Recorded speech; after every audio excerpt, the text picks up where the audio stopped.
Kanan.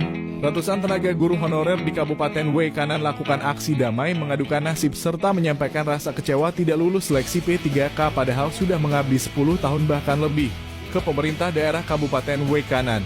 Selasa 14.01.2025 keberadaan pegawai pemerintah dengan perjanjian kerja atau P3K saat jauh dari tuntas ditambah lagi P3K paruh waktu hingga kini menjadi polemik. Status ini yang awalnya diharapkan menjadi solusi bagi tenaga honorer, kini malah menuai banyak ketidakpastian, baik dari sisi regulasi maupun implementasi. Pengumuman hasil seleksi P3K tahap 1 telah resmi dirilis. Banyak tenaga honorer yang mendapatkan kode R2 dan R3 dalam hasil pengumuman tersebut.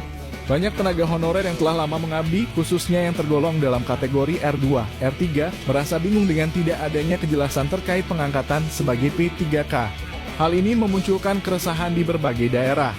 Tidak seimbangnya antara tenaga honorer dengan kuota formasi yang disediakan untuk P3K membuat banyaknya honorer yang tidak mendapatkan tempat. Situasi ini memicu berbagai aksi dari tenaga honorer. Mereka melakukan audiensi hingga aksi demonstrasi di kantor pemerintah daerah, diantaranya Kabupaten Kanan Lampung. Tenaga honorer yang mendapatkan kode R2 dan R3 sedang meminta keadilan pada pemerintah.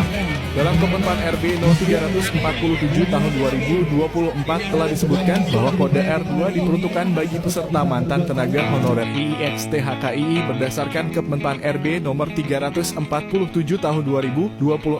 Sementara untuk R3 merupakan peserta non-ASN terdata berdasarkan Kemenpan RB nomor 347 tahun 2024.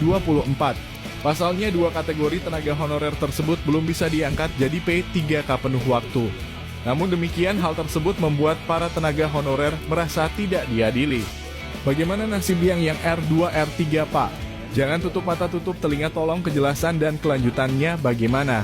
Ungkap salah satu peserta aksi damai, mereka merasa bahwa tenaga honorer dengan kode R2 dan R3 dianaktirikan. Sehingga mereka yang mengabdikan diri selama bertahun-tahun masih terkalahkan oleh tenaga honorer yang baru. Tuntutan segera diangkat P3K penuh waktu langsung mendapat respon dari pemerintah daerah melalui Sekda dan Kadis Pendidikan dan Kebudayaan.